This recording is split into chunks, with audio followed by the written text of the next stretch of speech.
my husband, Dr. Vin. We own Slancha Chiropractic. We are going to talk about being alone with babies. So a lot of times people are really focused on birth. They're really focused on like, what is it going to do?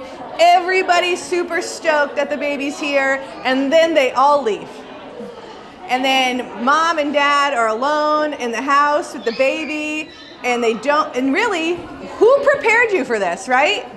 There was no like test you like to drive a car, right? You have to go to classes, you have to pass the test, but we're just handed a human being that we got to make, and they're like, good luck. And so we specialize in pediatric and pregnancy chiropractic. We see a lot of women in this very angsty window of time in the first 6 weeks. So with a provider, you're going to be seen usually around 24 hours after you have it, whether you do a midwife or a hospital birth. And then you'll have a 6-week checkup. And let me tell you, the time between those two checkups is like this. In multiple other cultures, there's this really incredible book called The First 40 Days. And it talks about how you should treat your body, what you should do for your wife after they have the baby. And in every culture except ours, family shows up. In Asian cultures, they literally have someone assigned to the family. Like someone leaves their family and comes and takes the mom's place for the caretaking of the house, the caretaking of the other children, the caretaking of all that. And they assume that responsibility. But where we live and in this time, a lot of times after dad gets 1 or 2 weeks of paternity, or maybe even the 6, he's back to work and you're by yourself. And it's a crazy place to be, because if your mother's intuition is saying to you, I think something's off, who do you have to ask? We have our mothers, right? But our mothers had kids in a whole different generation than us, in completely different hospitals with completely different information than we have today. They didn't have YouTube, they didn't have Google, they didn't have the birth courses. They showed up, a baby was practically extracted from them, and they went home, right? So we have a lot more wisdom with us today, and we want to kind of prepare you and change your perception of what that time is. I hope that you all have incredible births, but it's over. Like once the birth happens, it's over, and now the kid is here to stay. They're not leaving, okay? And there's easy babies, there's hard babies, there's medium babies. If this is your first baby, both you and the baby are going to suck, literally and figuratively, at what you're doing, right? If you're breastfeeding, you both suck. See, that's my favorite joke right there, so thanks for the chuckles, guys. And so we want to help prepare you for the mindset and the approach and what to look at in your kid. Because you can go to the pediatrician and be like, hey, look at my kid, and they'll be like, hey, they're totally fine. You're like, but something's off. And my motherhood saying something's off with my kid. They're uncomfortable. They're tense. They're not right. I don't feel like they are okay. And if they check these boxes of like big problems, the pediatrician's gonna be like, oh, they'll grow out of it. But that's not exactly what you want, right? You're like, I want a happy baby. Am I doing something wrong? That's the first thing every mother does. Am I doing something wrong? Why isn't my baby happy? Should they be up this often? Should they be sleeping? What do I need to do? So we're going to talk a little bit about that. Absolutely. And the first thing that we tell all of our moms is that you have an instinct with the baby that nobody else has. The doctor doesn't have it. The hospital doesn't have it. The pediatrician doesn't have it. You have, because this baby was knit in your womb for 10 months, you have a connection with that baby that nobody else has. They know your heartbeat. They know, you know what they need, when they need it. And the biggest thing that we try to empower our moms with is just trust your gut. Because if you can trust your gut, you are going to be in a significantly better place, because your body knows exactly what the baby needs. 9-10 months before the baby's born, the baby starts building and growing inside the womb. They build the spinal cord, they build all the organs. By the first trimester, all the baby's organs are formed. Then the baby keeps growing and keeps growing, and then we get to the birth where the baby is going to try to parachute down into your pelvis. And so when people hear that we're chiropractors, like, why would you bring the baby to a chiropractor? When a baby, this is definitely a larger baby, but when you stick this baby inside of this pelvis and you say, man, we have to fit a watermelon through the size of a lemon. The size of a lemon, there has to be something that compresses. And because of baby and how our pelvis are shaped, the baby's brain can only grow so much inside the womb. And so we always tell people, it's like these first 6 months, or the first The first 6 weeks, the first 6 months, even the first 6 years, there's so much brain development that happens with the baby. The baby's brain size is going to grow 90% within the first year after being born. And all of that happens through them moving, it happens through their connection with mom, and that all happens through the spinal cord. And so the thing that controls their growth and development has the most amount of pressure put on it during the birthing process. Their head is literally used as a battering ram to get the baby to come out in order for the baby to survive. And so there's always a ton of pressure put on the baby's head. And so that is where it's the main function where their brain is at. It's how they regulate their body temperature. It's how they regulate their digestion. It's how they regulate sucking and swallowing. And so that is the most important area that we have to maintain optimal function to allow these first 6 weeks to be as easy as possible. So in chiropractic for pregnancy, people, that makes sense, like really makes sense for them, right? Because these bones have to move and they can get stuck. So a lot of people that get pregnant have lower back pain, they have sciatica, but you're literally like growing and changing your whole like weight, right? That's gonna pull on all this. But the most important thing your pelvis does is pop open. So this bone has to come all the way back here for the baby to descend. Your baby literally can't fit through your regular pelvis. That's why you have relaxin. This is gonna open and this is gonna open. Don't worry, it snaps right back, okay? Everyone's like, whoa, okay? But it has to open up, which is why if you can, ladies, and you can have a natural birth and you can not be on your back, this has to come back, and if you're laying on your back, it's limited. So baby can get stuck here. So if you're like, why am I not progressing? I'm pushing, I'm doing all this stuff. Get up. Get up on your knees. Let that baby come through. But we open this up, but the way that your cervix opens is pressure of the baby's head on the cervix. So if your pelvis is all tight, because you have all these muscles right here, baby can't get down to that cervix. So they'll be like, well, you started, but you're not progressing. We need this thing to open, which is why chiropractic care is vital. But let's say you didn't get chiropractic care, or you did, the baby got stuck here. What's happening to that kid's head? Have you ever guys seen a baby's head after birth and it's like real crazy? That means they were in the vaginal canal for a long time. And that's okay because their bones are literally made to overlap for that. And within 2 to 3 days, their head looks normal. So a lot of women will freak out. They'll be like, I have an alien for a child. Okay, you don't. It's supposed to happen. But if we know that that baby was compressed in the vaginal canal, that means that their neck was affected. So like my husband said, the first year of your kid's life, their brain grows the most of their entire life. The number one thing that makes that possible and great is skin to skin time with mom. You're like, oh, my baby won't be put down to go to sleep. That's because you just carried it for 10 months at a perfect 98.6 degree. They were never hungry. They never had poop on their butt. Nothing was ever happening, right? And then you come out and then it's freezing cold and people are putting cold wipes all over your private parts, putting you in these stupid outfits, banding your head with a headband, and you're like, why I'm miserable? But also, if I was jammed against one side of your pelvis, my neck is not going to be okay. So we'll see a baby come into our office who is in discomfort. Like you can tell. So your baby should feel like everything's fine. Okay?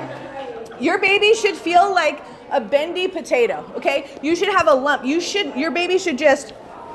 Everyone likes to say, oh, my baby's so strong. They were holding their head up the first day. That is not good, guys. That is a sign of a baby who has spinal tension and they literally are trying to relax it. Your newborn should be a pile of goo. So if you feel like you can pick up your baby and they stay in the same position like this doll, you should get your baby evaluated by someone who does body work, because that is a tense baby, and that tension affects their digestive system and it affects their way that they sleep. So you'll take pictures of your baby because you're gonna love your baby. Oh, you're so cute. And then you'll see that their head is always facing the same way. You'll lay them down on their back and they will never turn it to one side. That's sign of that spinal stress at the top of their neck, which powers their ability to suck. Get this, guys, funnest fact ever. If you breastfeed your baby, it's like 24 pairs of muscles have to work together to effectively grab that nipple and extract milk from it.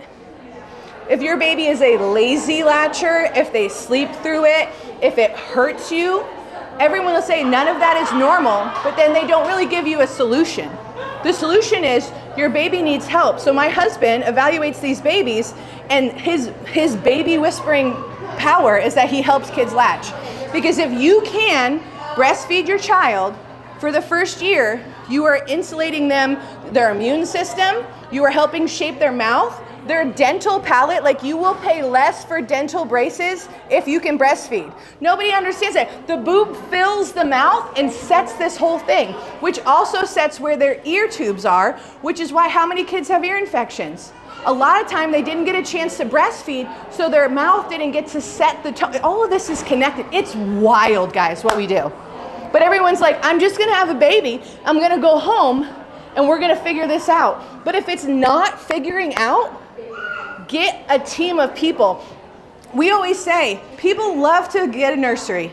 They love to have a baby shower. If you could take all that money and save it for postpartum care, lactation consultants, postpartum doulas, chiropractors, like craniosacral therapists, people that are gonna help you, because it's nice to have a pretty room and it's nice to have a bunch of cute stuff, but if you have a miserable baby, you have a miserable mom and dad, and it doesn't matter how perfect the wallpaper matches the paint, right? Because you just want a baby that eats, sleeps, and poops. And we have so many kids these days because moms are so stressed because they're having to work all the way until the baby comes out, right? And these kids are stressed, and then they get out, and then it's also a countdown, because if mom has to go back to work, it's like, well, we got to figure this out before 12 weeks because I got to go back to work. I got to get the bottles. They hate the bottles. I got to do this. I don't know if I have enough milk. All that stuff. That's the hard part of the 6 to 12 weeks after. Absolutely. And when that gets multiplied, if there's more stress and tension on the baby's nervous system. And so that's why in our office we utilize these scans so we can see exactly what's happening to the baby's nervous system at every single segment, because that, what happens in the nervous system dictates what happens in the brain as they're growing and developing. I always kind of joke, when you're in this stage, you don't really have these thoughts, but when we've got a 7, 5, and a 2-year-old, we're just like, what do you want for your kids? Like, if you had the ideal future for your kids, you just had a few words to describe it. A bunch of people, one of the things is like, I just want them to be healthy. And we take for granted that health just comes naturally. But if we think about it and break it all the way down, health comes from your body working optimally, and where the function comes from is through the nervous system. And again, that's the part of the body that takes the most stress during the birthing process. And so if we want our kids to be healthy, the best thing that we can do for them is to make sure that their nervous system is functioning optimally so they can go through their development. Like, we'll see a bunch of kids who are even in middle school who have different learning stuff, and oftentimes we can trace it all the way back to, well, how was your birth and what did you crawl? How are your milestones? And again, all of that, the reason that it all happens in that way, in the order that it does, like the baby is born, as they're growing in the womb, they get reflexes that allow them to come out. There's a moral reflex that allows them to shoot their hands out when the birthing process starts and to hold their breath so they can have a higher oxygen level as they're coming through. There's another reflex where they turn their head and they'll bring their arm out. And so literally, as the baby is coming through the canal, their head will extend and they're gonna twist and turn because that reflex is programmed into their nervous system. And then as through those reflexes, then the body says, well, now, we always use breastfeeding, because when you have a baby, you can touch the side of their mouth and they're gonna turn their head and they're gonna open their mouth to start latching, because it's inborn in them. They have to have this programming. But it would be ridiculous if we had to do that, right? But it's through that movement that then the brain keeps growing to say, eventually when the baby is 6 months old, they're like, I wanna go get something, let me go crawl to food. And then eventually at a year, they'll start talking and then say, Mom, I'm hungry, can I get an apple? And so it's just a continual progression of the brain development, but it all starts during pregnancy. And again, the biggest and most important time for their brain development is within the first year. And what we saw, so we have a 7, 5, and 2-year-old, and our 7-year-old, we went into it, we're healthcare providers, we take care of these people, but literally dumb, okay? You don't know what you don't know when you have your first kid, okay? You're dumb. And so we had, we see thousands of babies in our office, hundreds of pregnant women. That's what we do. Our baby was hard.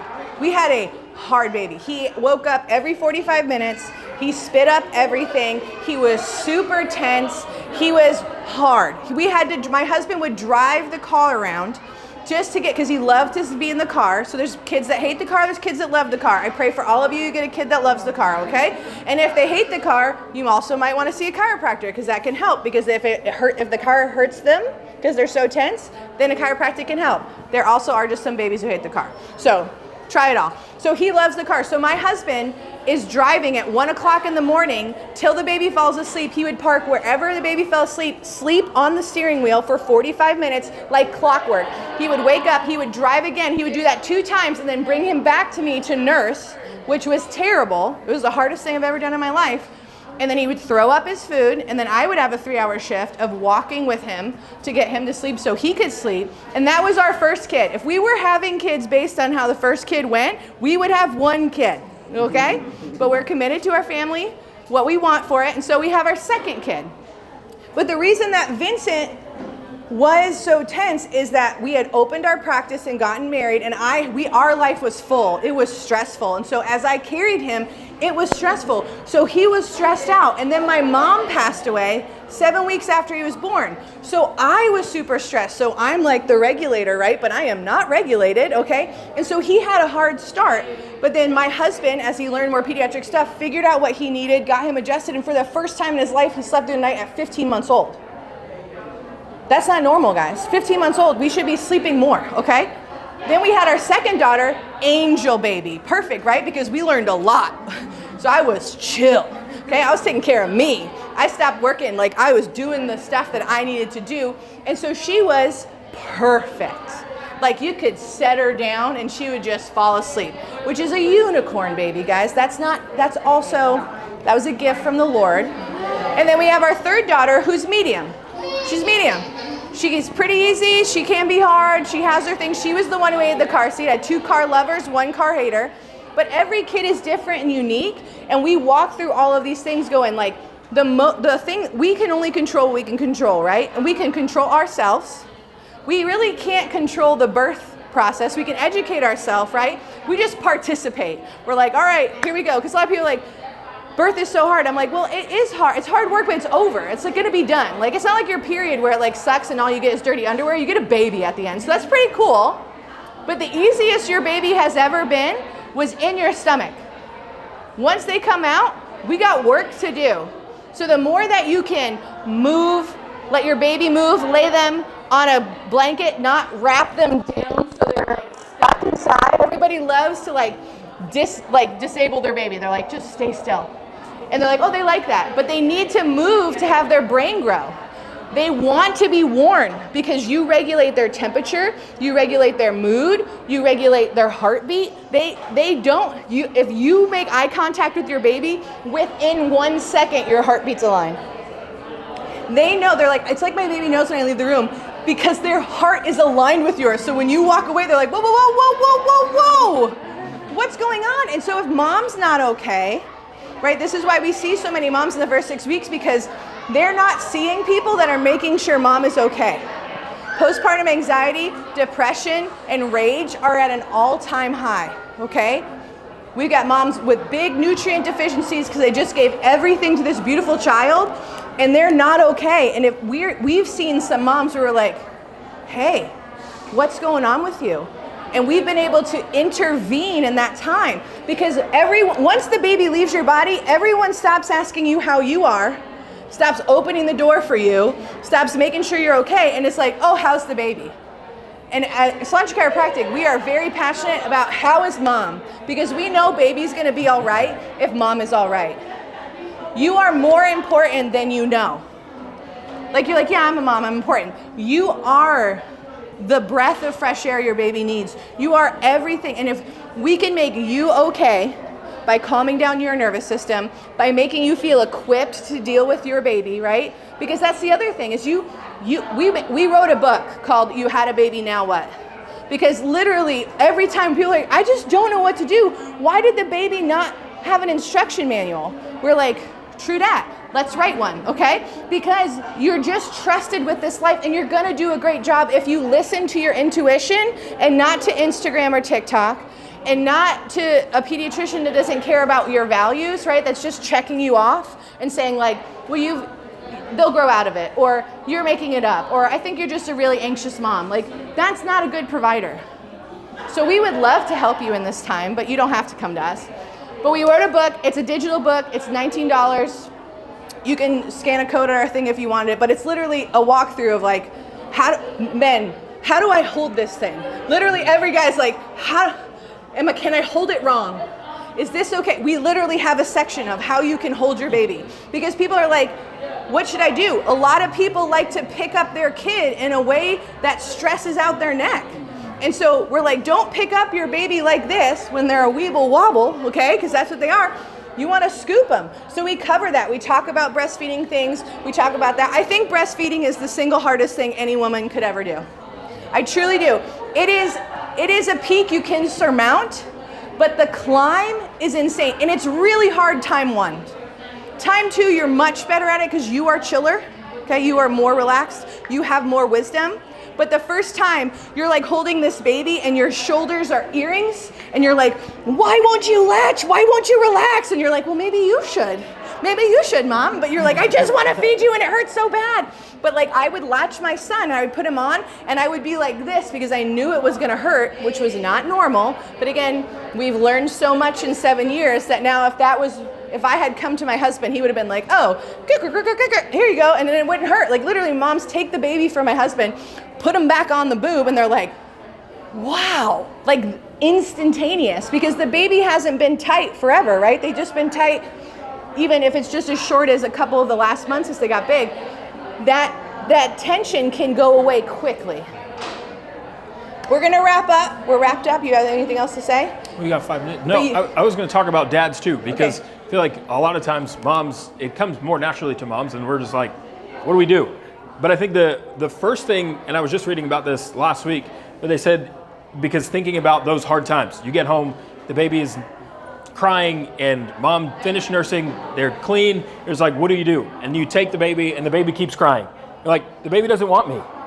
But you can build that bonding even while the baby's in the womb. And so something that we tell everybody is like, you should talk to the baby in the womb so they could recognize your voice. They did a study where they read some Dr. Seuss book to the baby, and the baby was able to recognize it postpartum. Like once the baby was born, they were able to recognize that. They were able to recognize the dad's voice. And so it's something that you can build now in utero to when you have that 2 o'clock in the morning moment, your baby has an even greater connection with you, because that's what we want to do, right? We want to provide for our wives, provide for the baby. We're just like, what do we do? The next easiest thing, because a lot of babies that we'll see, they have some sort of gas. The next easiest thing is to lay the baby. Can I have the baby? Yes. Like if you just lay the baby on their belly and you hold their butt and you have their elbow or their head cradled in your elbow, and then you could rock, you could swing, you could still do stuff with this hand. This is the number one position that I tell dads to put the babies in and just walk around in. And just, you could do pretty much whatever you wanted to do, but the baby's gonna have comfort because your arm is pressing against their stomach, and it'll help a bunch with gas.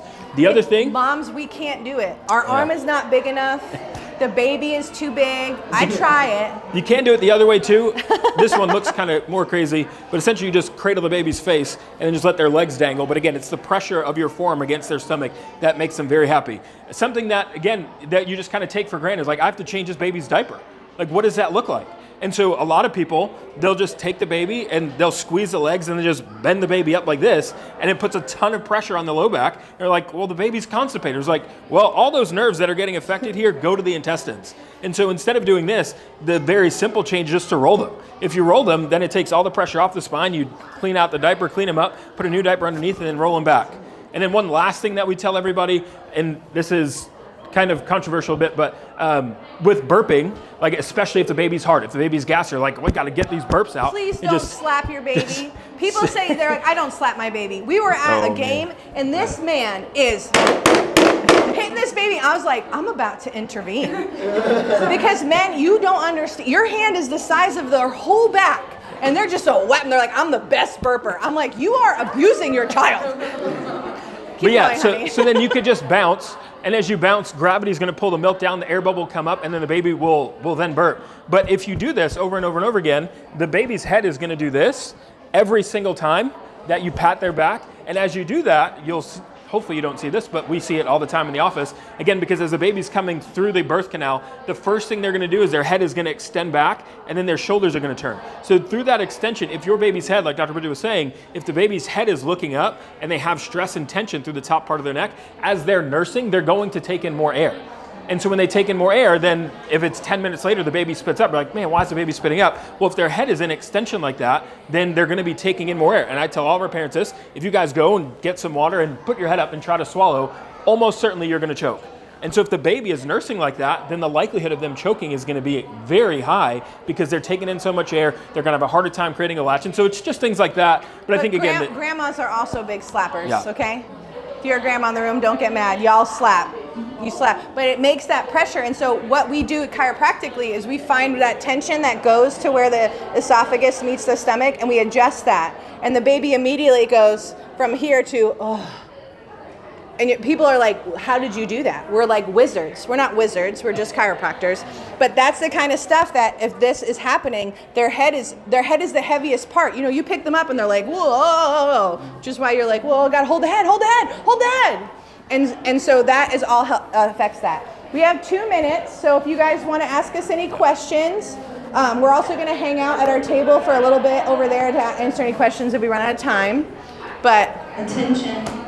Hit us. Next breakout session will be starting in 4 minutes. We have 4 minutes. Low down on the down low, reducing your risk of tearing at birth. Again, that's a good one. Reducing your risk of tearing at birth session will start. Chiropractic helps with that too. So anybody got any questions? No? Yeah? Okay, so babies that are constipated, like a lot of times they tell you to like put their knees and like stretch them. Is that putting a lot of pressure on their back? Is that bad for them? If you do it like this, yes. But if you just bring their knees this way, you can squeeze out farts. Guys, this is actually a really fun activity. With your baby, you're like, you're uncomfortable, and you do this, and they're like, it's very fun. Dads love it. You can do this thing, but yeah, don't do this. Do this.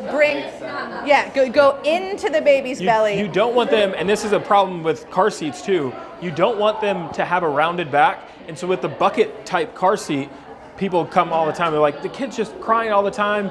They're fine every other time, but once I put them in the car seat, they just cry. And I was like, well, if they're like this all the time, it's hard to breathe, it's hard for their digestive system. We don't recommend infant car seats. We want you to get the grow into that's a little bit flatter in the back and it has the infant insert because it keeps the baby in a better position. They're going to be reclined like this instead of stuck in a bucket like this. This is a lot of the time why kids hate the car seat.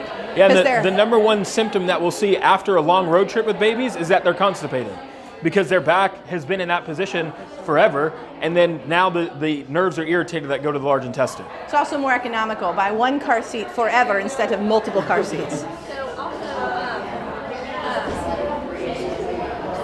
Trying not to embarrass her and give examples when she was little. You don't want to but I do see a lot of people taking, their car seats in restaurants or wherever they go. Yeah. And, like instead of just taking the baby out, they're putting the baby in the car seat and just like unbuckling, like kind of hang out there.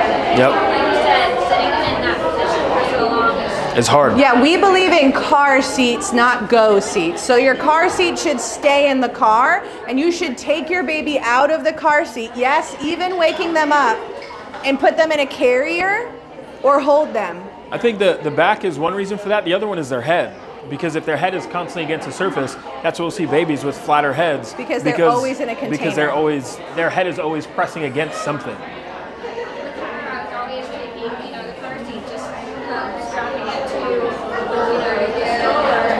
Right. It makes it easier to just transfer the car seat, but it's not the best. It's the best thing for you, but it's not the best thing for you. Yeah, baby. you could even have a car seat like that, but I just would not rely on it all the time.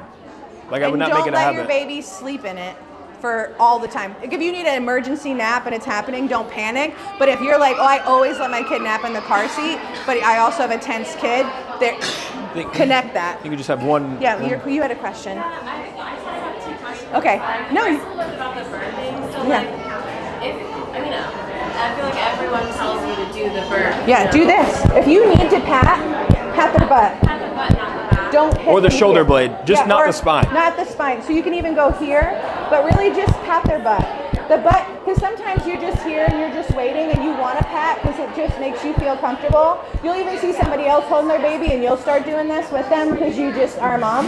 But yeah, you can pat their butt. Again, not like that. Watch your mother-in-law. Watch her. Watch her.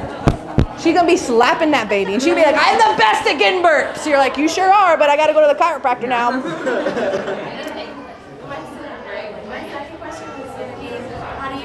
About the like cloth carriers. Oh, great. Wonderful. Like they're okay. Incredible. Don't face your baby forward. We don't love Away that. from you. So if your baby wants to be forward, they're overstimulated. It's going to make your kid anxious.